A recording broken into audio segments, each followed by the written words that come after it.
আসসালামু আলাইকুম। আশা করি আপনারা সকলে ভালো আছেন। অ্যান্ড আলহামদুলিল্লাহ আমিও খুব ভালো আছি। আল্লাহ ভালো রেখেছে। ভাবলাম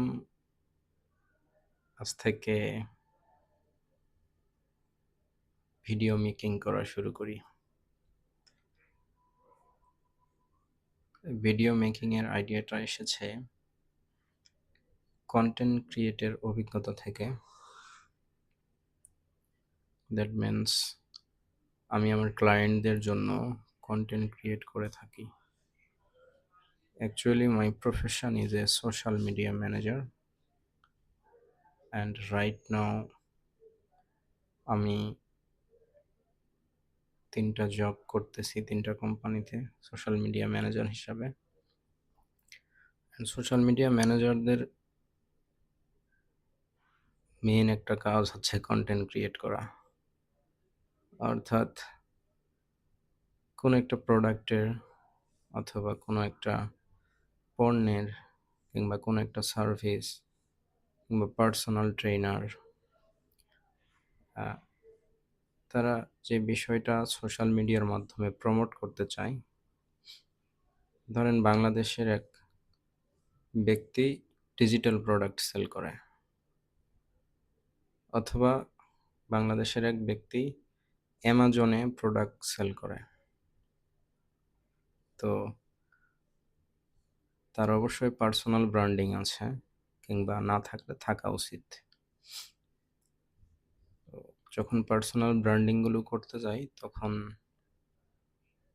তার Facebook page, YouTube channel, Instagram, x, X-Men, Twitter, এই বিষয়গুলো তার মাস্ট থাকতে হয় লিঙ্কডিন সহকারে। আরও আদার্স অনেক সাইট আছে, থ্রেডস, কোরা,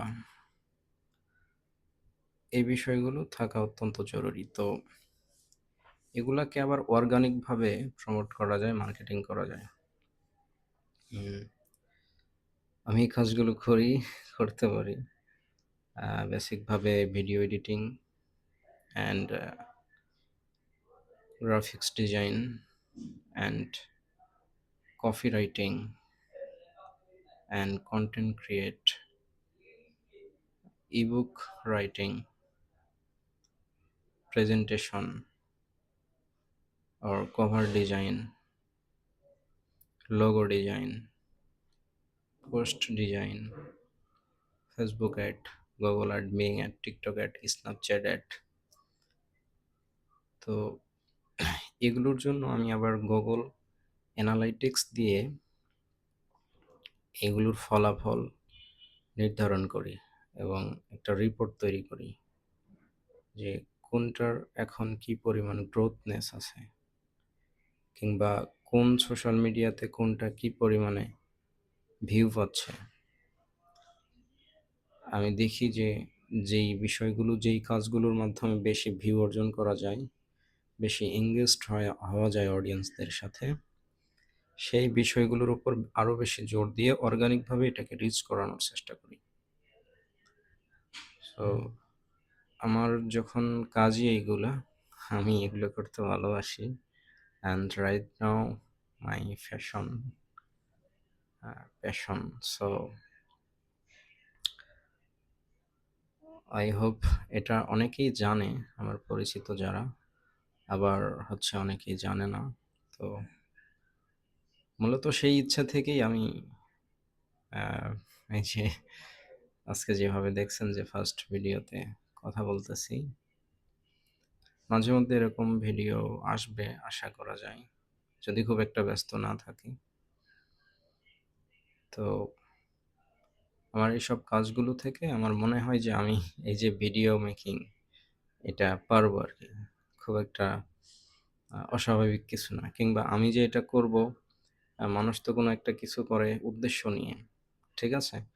মানুষ যেমন ফেসবুকে, ইউটিউবে মনিটাইজেশন পাইতে চায়, কারণ তারা ওইখানে আর্নিং করতে চায়।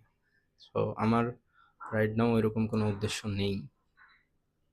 আমি জাস্ট একটা কমিউনিটি বিল্ড আপ করার ইচ্ছা আমার আছে যে আ যারা যাদের কিছু ইমপ্রুভ আনা দরকার জীবনে, কিংবা যারা কি করবে তারা বুঝতে পারতেছে না আসলে। যে অনেক স্টুডেন্ট আছে না ক্লাস 8 থেকে অনার্স পর্যন্ত এখন যারা করতেছে, আমি তাদেরকে বলতেছি আ তারা হচ্ছে অনেক সময় ভেবে ফেলে যে কি করবে, কি করা উচিত। বুঝতে পারে না। তো তাদের জন্য কোন কাজগুলো রাইট এবং কোনগুলো আ উম কষ্ট বেশি, হ্যাঁ? কোনগুলো সহজ, এই বিষয়গুলো আমি বর্ণনা করতে পারি আস্তে, আস্তে। এই কারণেই মূলত আমি চাই যে একটা কমিউনিটি বিল্ড আপ হোক। আমার দ্বারা কিছু মানুষ উপকৃত হোক। আমি ভালো কিছু মেসেজ আমার কাছে যদি থাকে, সেটা আমি পৌঁছায় দেই। এই মেসেজটা নিয়ে আরেকজন ভালো কিছু করুক। অ্যাকচুয়ালি এটাই উদ্দেশ্য। এর বাইরে আর কিছু না। আ অনেকেই অনেক কিছু ভাবতে পারে যে ছেলে নতুন আসছে, একটু শখ হইছে।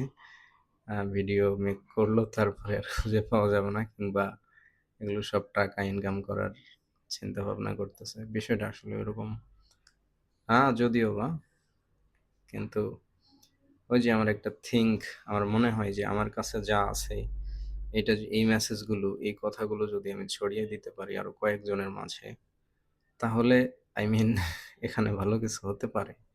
কারণ আমি ভালো কিছু করেছি কম বয়সে। যদিও আমার বয়সটা এখন ২৪, প্রাইভেট বলে দিলাম।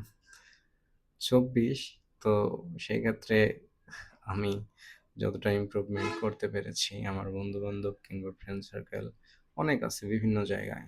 আমি যেখানেই বাস করেছি সেখানে একটা বন্ধুমহল তৈরি হয়ে গেছিল।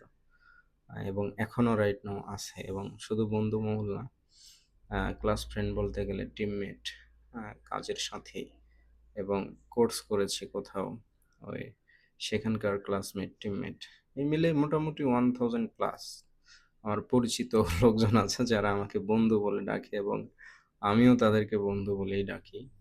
সো আমার কমিউনিটিটা মোটামুটি বড় আরকি। তো সেই দিক থেকে আমি বলব যে কমিউনিটি যারা আমাকে চেনে, পরিচিত, উম তাদেরকে আমি যদি একটু হলেও ভালো কিছু দিতে পারি, হয়তো ভালো কিছু দেওয়ার সাধ্য তো আমার নেই। আসলে যতটুকু শেয়ার করতে পারি ততটুকু শুধু কথাই আরকি। তো এই সোশ্যাল মিডিয়ার এত ব্যস্ততার যুগে আমার কথাগুলো শুনবে বলে আমার মনে হচ্ছে না ওইরকম যে কোনো ব্যক্তি আমার কথা এত সময় নিয়ে শুনতে পারে। তো কেউ যদি শোনে তাকে আমি আমার মন থেকে ধন্যবাদ জানাই, এবং তার জন্য আমি যতটুকু আমার মেধা শক্তি অনুযায়ী তাকে সাপোর্ট করা এবং তার সাথে পরামর্শ আমি করতে পারি। সো